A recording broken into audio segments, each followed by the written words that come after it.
Hey guys, have you wondered exactly what you need to do to make an offer on a house? Well, we're going to talk about that today, so stick around, you don't want to miss out.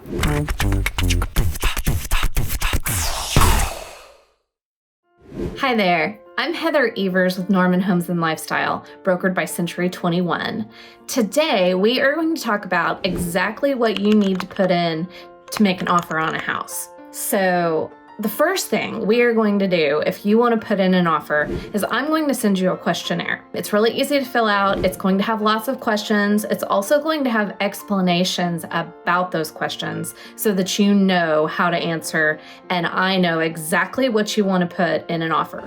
We will need to put it in writing before we submit anything to the seller. So it's really important that we dig in deep and find out exactly how you want this done. Let's go over some of the questions. My questionnaire is going to ask you, let's see, I think I've got 13 really specific questions. First of all, I'm going to want to know how you want your names on the deed for the house. I typically suggest that you do it the same way that's on your driver's license. You'll be bringing your driver's license to your closing to make sure everything matches up. Secondly, we're going to talk about what you want to actually offer dollar-wise. How much are you willing to pay for this house?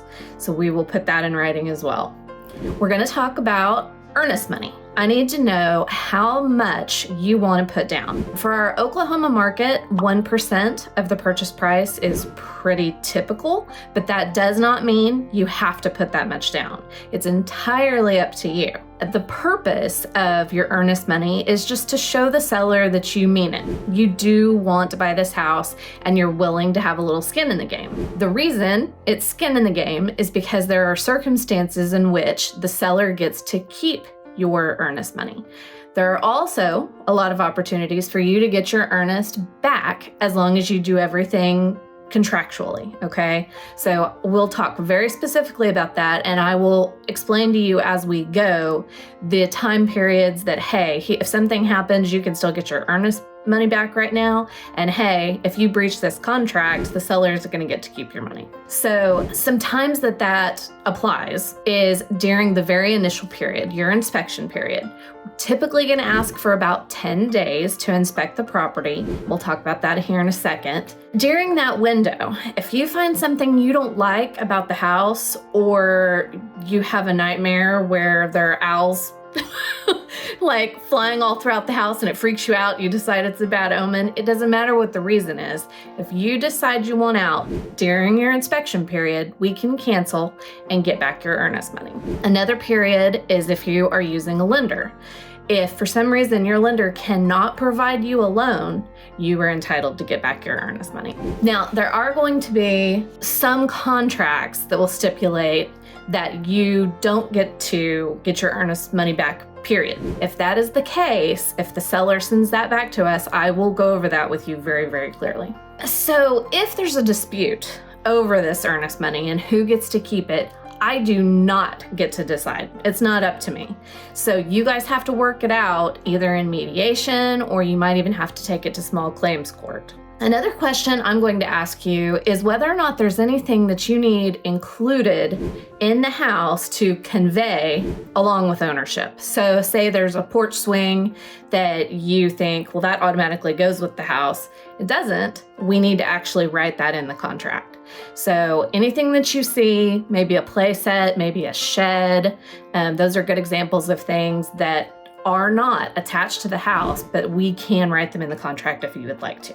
We're also going to talk about when you want your offer to be terminated. So say the sellers have not responded in a certain amount of time, you're telling them, okay, at that point, we're retrieving our offer, it's over. So 24 hours is pretty standard, but there are some circumstances in which you might want to give more or less time on a termination date. For example, let's say that you know that this seller is expecting 2 other offers the next day. You might want to have a termination date prior to that so that the seller has to make a decision and has to get back with you. Sometimes it can backfire on you if you try to put them up against the wall like that too. So we'll talk about that if we're in that kind of situation. We're also going to talk about your closing date. I need to know, do you want to try to make this happen in 30 days, 60 days? What's your timeline look like? Things to consider are whether or not you're in a lease, and if you can break it and how much that's going to cost you,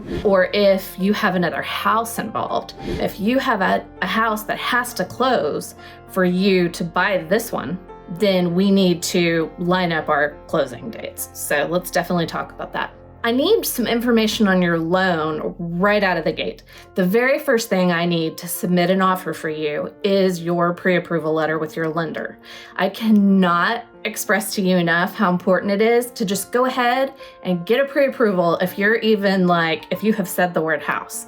Go ahead, get it done, okay? Because if you find something, I have to have a pre-approval to show the seller hey, they can actually do this, okay? It's really important. So I'm gonna wanna know a couple things about your loan. Are you getting conventional financing, FHA, VA?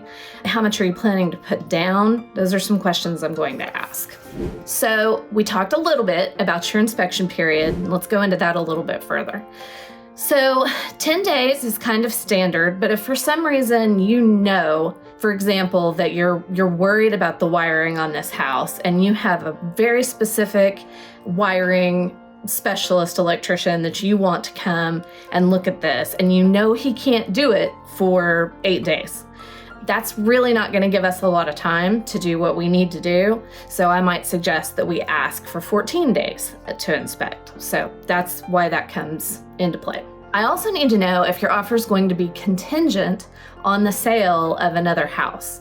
Is the house that you're in right now, does it have to sell before you can afford to buy this house?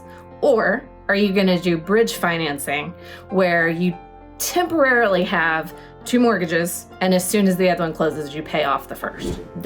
I can go into all of that with you in more detail, and more importantly, you can go over all of that with your lender, see what your options are. And if you don't have a good lender, shout at me. I know lots of them. I can get you in touch with somebody to talk about your options. So, okay, I'm also going to want to talk about your title company. Do you have a title company that you've worked with 5 times and you definitely want to use them? Or do you want me to choose a title company?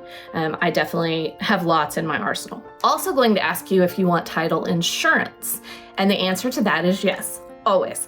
Title insurance just makes sure that there are no third parties involved. Make sure that there aren't any liens on the house from work that's been done, or anybody else that is listed on the deed, anybody else that might have a right to the property if it's being transferred. So yes, you want title insurance. Okay, then we're going to talk about closing cost credits. So it is an option to ask the seller to pay for some of your closing costs. I am probably in a lot of situations going to recommend that you do not request that. It just makes your offer stronger if you're able to say, you cover your closing costs, I'll cover my closing costs, and everybody take care of their own thing. I'm also going to ask you if you would like the seller to provide a home warranty. So my 2 cents on home warranties are that if the seller's going to pay for one, great. Or if you know a company that you like and you want one, great. I would personally not lose sleep over the seller providing you a home warranty.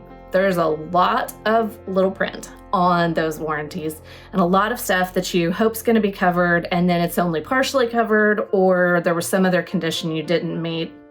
My point is, I've been disappointed by multiple warranty situations. So when I send you this paperwork, a couple other things that I'm going to need you to sign so that we can proceed are seller's disclosures. They have to tell us in writing anything that they know about the property and its condition. Do they know that the AC does not work? Do they know that the dishwasher's broke? That kind of thing. So I'm going to have you sign a copy of that for me. You're also going to get a brokerage disclosure from me saying I'm representing you for this offer. It'll explain what I can and can't do for you and how that works. I will also send you an expense estimate. It is really, really, really important that you understand that my estimate is just an estimate. you want to go to your lender for a closing estimate, and you want to base all your decisions off of their figures. So those are the questions that I'm going to send you in my little questionnaire if you want to write an offer. I can do it digitally so that you can just e-sign. It's super, super easy.